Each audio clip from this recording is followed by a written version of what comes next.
Greetings and welcome back to another podcast episode of Hypnorth Natural Birthing. My name is James T. Griffin. And my name is Santha Lei. And today we're going to be taking a deeper dive into the concept of hypnosis. As we've talked about before, hypnosis is a big spoke in the wheel in regards to our natural birthing program to eliminate pain and just to overall create a more relaxing, peaceful, sacred childbirthing experience. So I have an extensive background in hypnosis going back in 20 years. Santha has experience in hypnosis going back earlier than me, actually, because of her natural childbirthing experiences. So Santha is going to be sharing some of her history of what she's experienced in hypnosis and the different applications of it. And then I will share my insights and experiences with that as well. So without further ado, Santha, I'm passing the mic to you. Thank you, James. So about 22 years ago, when I was pregnant with my son, I had a Reiki session with a friend of mine who told me that she saw on TV that a woman had just given birth and got up by herself and walked around like nothing happened. So I said, I wanted that because my mother always complained that she was in labor for 3 days in pain before I came out. And my best friend also nearly died from her first child. And since then, she never had any more children, even though her husband kept bugging her and negotiating with her for another one. She was so fearful she never wanted to have any more. So I was determined not to go through what they went through because I am actually very pain averse. I'm a real chicken when it comes to pain. And I just wanted to make sure that I was going to be different. So I checked out 3 different hypnosis practitioners and picked the one that I really liked. And it worked really, really well. And in the process, I was able to sleep through the night, through my husband snoring and through the discomforts. Actually, I had no discomfort in the 3rd trimester. I slept through the night on my back, actually. And you're told not to do that, exactly. By the way, right? Exactly. We were told not to sleep on our backs because it could cut off the circulation of the fetus. But I found that when I was on my left, my baby really struggled. So I would get to my back, and then that would be the most comfortable position for myself and my baby. My right was okay, but I just didn't feel as comfortable. So I would sleep on my back, and I was completely fine for both pregnancies. And you used your intuition to decide how safe that was for you. You had the outside sources saying, don't do this, don't do that. But you used your intuition. You slept on your back, and you had 2 extremely healthy babies. Exactly. So I put a pillow under my knees so that my knees were slightly propped up. So I wasn't completely straight, horizontal. And that helped a lot. So I highly recommend hypnosis for easy childbirth. Now, hypnosis for easy childbirth is only one of the many applications of hypnosis. I have also since then used hypnosis for other supposedly painful procedures, which then was not painful anymore. Do tell. I think that this was in one of the previous episodes, right? But I guess I could. We can always revisit. Recap. We're open to revisiting. Okay, yes. So recap. I had uterine polyps because I was bleeding a lot, and the ultrasound could not identify whether I really had uterine polyps unless I went through this supposedly painful procedure called the sonohysterogram that my gynae, Dr. Rose Kong, had highly recommended me to do before they decided to open up to see what was wrong and what they were removing. They said they needed to know for sure. So I was scheduled for a sonohysterogram, and I had been forewarned that it would be painful. So then I went to another hypnosis practitioner, Dr. Val Frank at that time. She was also my naturopathic doctor at the time. So I went to her, and she hypnotized me and was able to help me manifest a technique that I could use to stop my pain if I experienced any pain. Yes.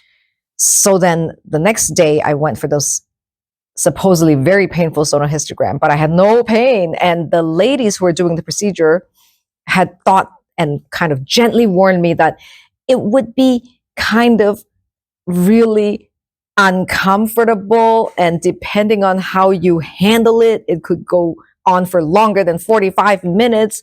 But if you are okay with it, it could be under 45 minutes.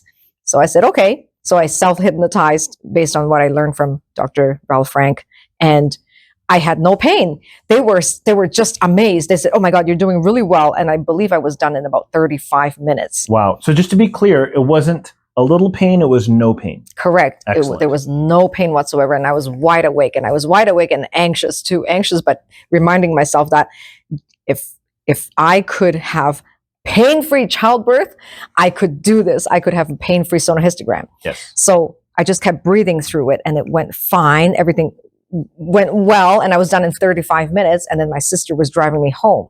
But while my sister was driving me home, suddenly I had the sharpest pain ever. Worse than anything I've ever experienced. Now, because I've never experienced labor pain due to using self-hypnosis, yes. I didn't know what to call that. I just started to whine, like groan and moan and groan in the backseat of my sister's car. And my sister said, "Sis, be quiet. You're too loud, and I'm trying to concentrate on driving us home." So I told her, I'm in so much pain, sis. I don't know why I'm feeling pain now. I had no pain earlier for my sonohystogram. I'm in so much pain. I just couldn't find any comfortable position. I was really suffering. I even put my legs up against the window and everything. Wow. Like to try to find a comfortable position, and I could not. And then finally, I suddenly realized, I think I probably moaned and groaned for at least 10 minutes when I suddenly remembered that Dr. Val Frank had helped me visualize this technique of a pain relief. The same technique you used during the procedure, correct? Is this the same one? I don't even remember whether I used that, but maybe I did, but I don't think I actually even used that. Aha. She just said, if you've experienced pain, then use it. So basically I self-hypnotized to feel no pain just before they started to do the procedure. So therefore I never even had to use that. Yes. But because I was in so much pain after the sonohystogram, I was suffering so bad. And suddenly I remembered, oh yes, there was this technique. So I just visualized that energy ball going into my uterus, and the pain stopped immediately. Immediately. And then I fell asleep. Wow. From exhaustion. Mm-hmm. Yes. And my sister drove us all the way home in peace. And once we arrived, she looked behind and said to me, "Sis, we're home." I said, "Oh, wow, that was fast." And then she said, "What happened? How come you suddenly stopped?" I said, "Sis, the pain just disappeared." God, I was more than thrilled. Absolutely. So now the sad thing is I never remembered to use it for my period cramps. So I continued to suffer period cramps until I had my second daughter. Same way, same easy childbirth with self-hypnosis. And absolutely the same smooth. I was able to eat and do everything afterwards, and everybody was amazed. So that was really super powerful. And then I went through some really, really tough times in my life. When my daughter was 12 years old, I went through a marriage breakup and a second marriage breakup. So yes. That was really, really difficult. And I could not get free counseling for whatever reason, okay? Because they scheduled me for free counseling, and I was told, "Okay, you're next in line. Call us back if you want this free counseling." So I called them back, and then I never heard from them again. And then when I called them back again, they just said, "Well, we don't have any record of anybody offering you free counseling sessions." So I thought, forget that. I'm just going to hire James Griffin to Everything do happens hypnosis. for a reason. Yes, Everything, exactly. So if you didn't get that rejection, we wouldn't have really connected. You would not have thought of reaching out to me. Exactly. Yes. So I decided to just hire James Griffin, a hypnosis expert, to help me with the trauma of a second marriage breakup, as well as other rippling effects of that trauma. There were a lot of complications that I had to deal with. And so James Griffin and I worked together on that, and that helped me greatly. That was better than any counseling session that I could have received from anywhere else. Yes. Yeah. And much counseling often takes a reactive approach, where I always took a proactive approach. Yes. And that's really what made the difference.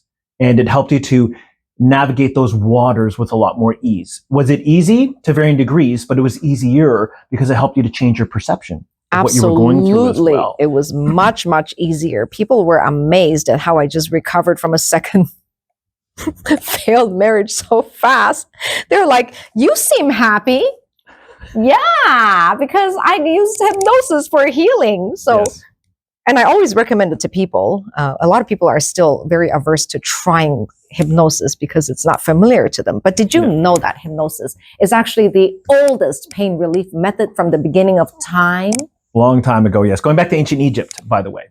Goes back, documented back to ancient Egypt. They knew about the mind-body connection and how consciousness plays a direct role in its ability to repair and regenerate, both emotionally and physically as well. Now, share with everyone your last little episode of hypnosis that took place earlier this week. Yes, so 3 days ago, I had a dentist appointment for dental cleaning, which I always dread, because remember that I am pain intolerant.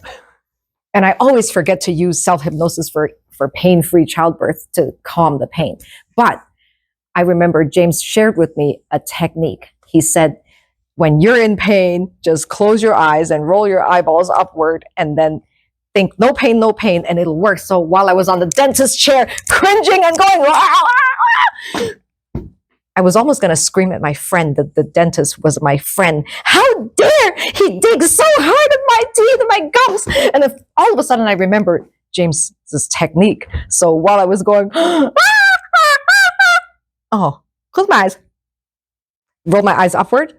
Wow, immediately the pain went down from a 20 to like 2. So I was like, oh, that's awesome. Okay, just keep doing that. Whenever I feel more pain coming back, I would keep doing that. Finally, I fell asleep. And the dentist kept telling me, Santha, wake up, open your mouth wider. So I'd be like this.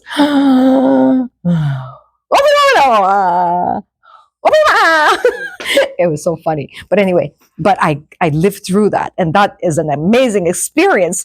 Imagine I had suffered through 40 years of dental cleaning pain until this past 3 days ago. Oh, I am such a slow learner. But now you know. And every time you sit in the dentist chair ever again, you will remember. Yes, and any other painful chair, by the way, not just the dentist chair. Yes. So I'm glad you discovered it before I did, because again, Sebastian was born in 2004. Yeah, he's almost 21 now. Yeah. So I went to the Ontario Hypnosis Center School back in 2006. So I did the 1-month training program, and I had an opportunity to put into practice what I learned. Because in 2007, it was around the springtime, I was informed by the dentist that I had some decay between my molars on both sides. Ouch. And I was told that I would need the fillings. So I said, as long as it's not the poisonous mercury ones, I'm open. Can you tell me about these fillings? And he said, yeah, they'll blend in with the color of your teeth and they're non-toxic. I said, fine, sounds good. Book me and I'll come back in about a week. Just so you know, I do not want any anesthetic, not even local. You're brave. So what? You know what? His eyes popped out of his head because he's never heard this before. Never heard this before. And I said, oh, let me guess. You haven't heard of hypnoanesthesia, hypnosis to use anesthesia. And I've read about it. And so he said, no. And I said, okay, well, I don't want that. He's like, well, when you come back, I'm going to ask you one more time. I was like, feel free to ask me as much as you want. Okay. So I came back. And of course, he asked me, do you want the local anesthetic? No, thank you. But I just need 30 seconds to do what I do. And when I say go, you do what you got to do. Sound like a plan? He said, all right, let's do it. So I did what I did. So part of that was glancing my eyeballs upward, and it kept them up like that for a half an hour. There was more to it than that, right? There's more internal dialogue and some visualizations, but physiologically glancing the eyeballs upward. That is really great. So periodically he would ask me, are you okay down there? And I had something in my mouth. I'm like, keep going. It's all good. So my heart rate did not go up. My breathing remained slow. And on the pain scale, if 10 out of 10 pain was excruciating, mine was maybe a 1, at most 2. So I was able to smell, they drill your teeth, and you know how the smell of the burning teeth? Yeah, it doesn't smell great. The nerve in my teeth, I felt it slightly, but it wasn't enough to jolt. It wasn't enough to change my breathing, and it wasn't enough to break a sweat or increase my heartbeat. So afterwards, he was very fascinated because he's never witnessed this before as well. So I helped him to realize what's possible. It's not all about the external. Once you get certain training in this internal perception or subconscious, you can reduce or even cut off your pain receptors. So that's what you did for childbirthing, and that's what I did as well. Now, being that we are taking a deeper dive into hypnosis, it's not just about the reducing pain. You can use hypnosis to accelerate cellular repair and regeneration. I've worked with a handful of individuals over the years. For example, broken bone in 3 weeks, it was generally fully repaired because I taught self-hypnosis to an individual. First, I did a hypnosis session for an activation to activate certain visualizations, change beliefs from I can't to I can. And then from there, here's a visualization you can do. And then 3 weeks later, that individual was back doing basic aerobics again as well. Amazing. Now, another thing that we were talking about just before we started recording here is those who have a habit of, for example, spraining their ankles. So sometimes it's a habit, it's a repetitious pattern. It can happen every few weeks or once a month. So I had a friend who was telling me I keep spraining my ankle. And I said, I might be able to help you that with hypnosis. So it was just 15 minutes. I guided him down to a very deep level of focused relaxation, which is basically what hypnosis is, by the way. And then in hypnosis, I told him that your consciousness is operating half a second in the past. It's not in the present moment. So you are not seeing these obstacles coming up that causing these sprains. So the next time a situation like this even comes close, what's going to happen is time is going to slow down for you. You're going to see it about to happen and then have enough, quote, time to make the shift to avert it completely. And what happened, he told me the pattern was broken. So for him, it was all about half a second in the past. Now, I was never taught that in hypnosis school or anywhere like that. That my intuition, when he was telling me that, my intuition said he's operating in the past, bring him to the present moment. Interesting. Yeah, and also this perception of time. I used hypnosis to help individuals with their memory. Many, they leave their home. Did I lock my door? Did I turn off the stove? Did I turn off the oven? They always did. Story of my life. Not anymore, though. Yeah. Not anymore. So they did not remember. They did not remember doing this because what happened was their consciousness was in the future. It wasn't in the present. They were already thinking about what they had to do after the act of locking the door or turning off the oven. So hypnosis was a tool to help bring their consciousness from the future back to the present moment. So I said, anytime you lock a door, anytime you do what you got to do, you will have conscious recollection of it and it'll just be a done deal. And guess what happened? It's a done deal. So you can use hypnosis to improve memory. You can also do it to shift habits. Like I used self-hypnosis to stop smoking cigarettes as well. Oh, wow. We're told that that's a very powerful addiction. Well, I had no withdrawal whatsoever, and I used hypnosis to help others to stop smoking. And after one session, they had no withdrawal whatsoever. Amazing. So an addiction has a withdrawal. So smoking, even an addiction, or it's just a habit. So it appears to be just a habit. Now I'll share with you one more story. I can share a bunch of other stories, but I just want to do one more for time purposes. So this woman was referred to me, and she was age 75. Wow. Now, I was told hypnosis does not work on senior citizens. No way. Yes, because the logic in hypnosis school was they're very rigid in their beliefs and they don't want to change. However, I don't work with individuals like that. I work with them as souls, as spirits, timeless souls and spirits. So I don't look at them as a senior. I don't look at the child as a child. I look at them as a timeless spirit, and I'm a timeless spirit as well, and I believe in them. And my belief in them brings out the belief in themselves. So I said to her, cool. Get a load of this. I said to her, okay, her name is Sharon. I said, Sharon, you don't want to stop smoking. She said, yes, I do. I said, hear me out first, and then you can let me know. You don't want to stop smoking. You want to start deep breathing and watch smoking fall away easy, smooth, and simple. Do you like that? She's like, I like the sound of that, James. Tell me more. And I said, happy to. First, I taught her deep breathing patterns. And there were a couple of specific deep breathing patterns. And I said, what I'm going to do is I have these pre-recorded with some nature sound effects. So I'm going to email it to you so you have access to these. And these are the same recordings, breathing audios that are included in our Hypnorth Natural Birthing, by the way. Coming up soon. Exactly. So I said, you're going to be doing deep breathing instead because deep breathing slows down aging, increases energy, and it's free. Smoking accelerates aging, takes away energy, breaks your expensive. Bank. And it breaks your bank, exactly. So I explained the logic to her. You don't want to do this. You want to focus on this deep breathing and then watch smoking fall away. Because one thing about hypnosis, what I learned is no matter what we're focusing on, whether we don't want it or we do want it, we're going to create it one way or another. So I got her to focus on what she did want, deep breathing, which wasn't even a possibility in her consciousness. So I taught her the deep breathing. And then in hypnosis, what I do is I start new chapters in the book of my clients' lives. So the old chapter isn't bad or good, right or wrong, but it's used as contrast. I don't want this because I now want this. So the new chapter in the book of her life was titled Deep Breathing. So in hypnosis, I reinforce this. Then there's a certain activation process done in hypnosis that closes the old chapter and starts the new. So I did that with her. So for the next 7 days afterwards, I followed up with her and she said, James, I'm thinking about cigarettes, but I'm not feeling them. The subconscious, the whole concept of the subconscious is our feeling world, where the conscious is our thinking world. So I took away the feeling of it. Remember, we don't do what we think, we do what we feel. Many people think, but they don't do. It's only when we feel something where we act upon it. We can all resonate with that. Yes. So she no longer felt smoking. She felt deep breathing, but she was thinking about smoking for 7 days, but there was no feeling to back it up to take an action. And then after 7 days, it fell away as if it never happened. Now, she had no withdrawal, by the way. That's no important. withdrawal. So her whole family, that was a miracle. Why? The day up until she saw me, she smoked for about 60-ish years. She was still smoking. She was still smoking in her house. Since she was 15, 75 months. Yeah, exactly. In the years. teens. Holy cow. So she was smoking in her house. Many don't do that anymore. But she was so committed to the habit, she was still smoking in her house. Ooh. So it was completely done after one session with me. Sometimes it takes 2 or 3, but for her it was 1.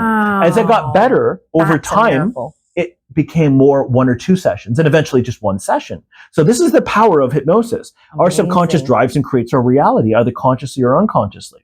And hypnosis is also the direct gateway to the mind-body connection. The mind-body connection is often not even understood by the Western world systems, like the healthcare system, or if it's known about, ask someone to have a conversation about the mind-body connection. They don't know what to say. I could go on and on and on about it, which we'll do in another podcast episode, but hypnosis under certain circumstances is a gateway to the mind-body connection. Application hypnosis, application natural birthing, application get rid of pain, or changing any habit, stopping biting your nails. That's a subconscious habit. You can switch that one. I've worked with clients over the years to do that as well. So it's anything that you're trying to change on your own that you have great difficulty with. That's working hard and working by yourself. You get someone who practices hypnosis that you trust. That's working smart. The path of least resistance. So totally. So and also too, by the way, stage hypnosis, entertainment hypnosis. I want to touch upon this. Many get their first introduction of hypnosis watching an entertainment stage hypnosis show. I feel that it does not give the word hypnosis a good name, because the assumption and what they watch is, the hypnosis is telling them what to do. The hypnotist is telling them what to do, and they're following orders and they can't help it. Well, in truth, what's happening with the stage hypnosis is that they're guided down to a deep level of the subconscious. Now, in the stage hypnosis show, not everybody stays up on stage. There's certain tests that the hypnotist does to see who's responding, who doesn't. Whoever doesn't respond to the test are sent back to the audience, and those who respond the most stay on stage. Now, why do they continue to follow the suggestions of the hypnotist? Because their inner child comes out. And it's fun. Many in the adult life forget about fun. They neglect their inner child. So the hypnotist, as long as the hypnotist gives them suggestions that does not violate their moral or ethical code, they will continue to go along with it. And if you've ever watched a stage hypnosis show, and I've seen a good handful over the years, it's fun. You're doing fun things. So the inner child comes out to play, which often doesn't get to do that. Now, at any moment, they could wake up and say, I don't want to cooperate with this anymore. But it's just so fun. They're in the moment. They're having a great time. The child's coming out to play. Why would you even want to stop doing that? So that's generally how stage hypnosis works. So we're going to pause it. Yeah. I'm going to edit this part out. Yeah. Sorry about that. That's okay. Okay.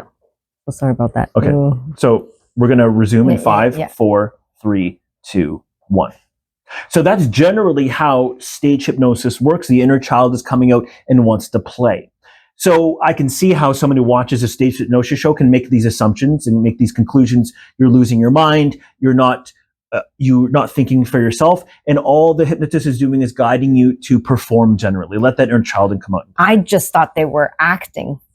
No, it was fixed, and they already planted their own actors in the audience to come out and act. No, I can't verify whether that's true or not. However, I was a participant in university. The university I went to my first year, it's Frosh Week. What do they do? Entertainment. So they brought in a hypnotist to do a stage show. So I went up and I volunteered. Now, those who respond really well in stage hypnosis, by the way, they have excellent imaginations. Now, imagination, Albert Einstein said imagination is more important than knowledge. Yes. And Colin Wilson said imagination should be used not to escape reality, but to create it.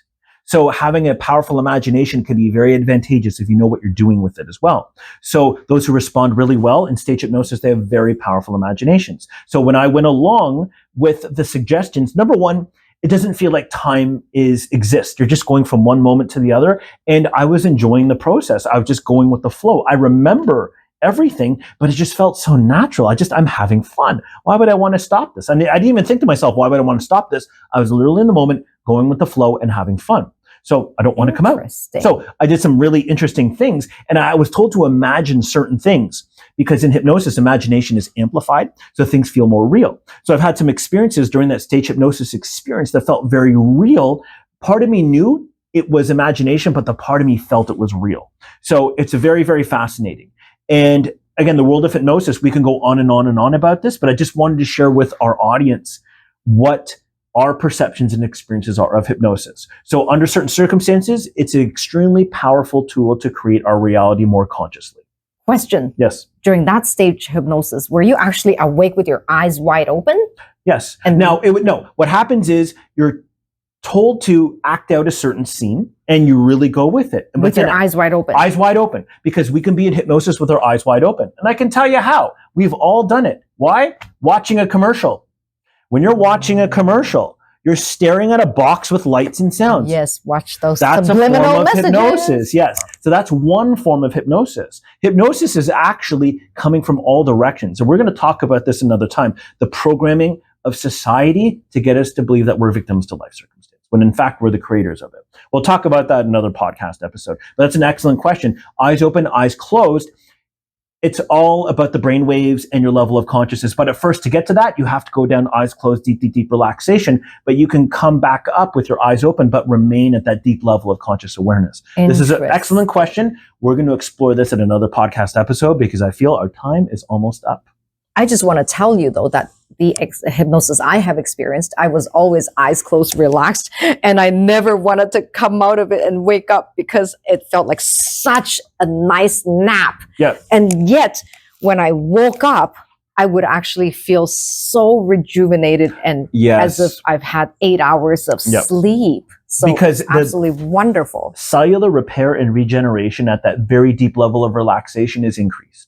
So many, when they sleep at night, they don't even get that depth of relaxation that they did in hypnosis. And by the way, I just want to remind you, Santha, that when you did your natural childbirthing, your eyes were open and you were in hypnosis, just a different level. Because for your ability to turn off all discomfort and pain down there, but your eyes were open and participating with it, you were actually in hypnosis, but a different level of it. We can go on and on and on about the subject, which we'll do, but I'm glad you brought that up as well. So remember that. Eyes open, you were doing that when you're doing your natural childbirthing.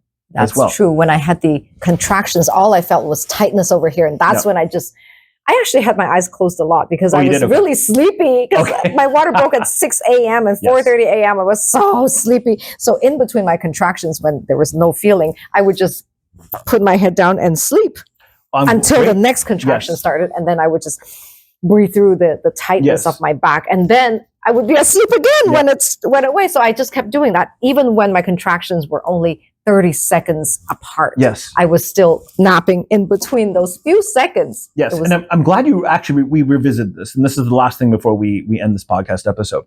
One thing that our natural birthing training program and what hypnosis does is it actually activates a very deep level of relaxation that most are not even aware is possible. So there's a certain activation process. So you were able to maintain a deep level of cognitive and physical relaxation during that birthing process when many females are extremely tense.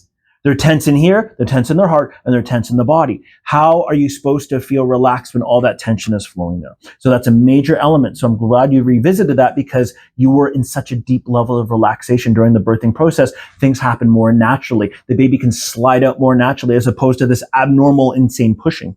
So I'm glad we brought this up. Okay, so this concludes this podcast episode for Hypnorth Natural Birthing. And again, we did touch upon hypnosis. Correction, we did a deep dive, but there's so much more to dive in. We're going to do it future episodes. So this concludes this episode. My name is James T. Griffin. And I'm Santha Lay. And we're the co-founders of Hypnorth Natural Birthing. Thanks for tuning in. Create yourself a beautiful day, and we'll see you at the next episode.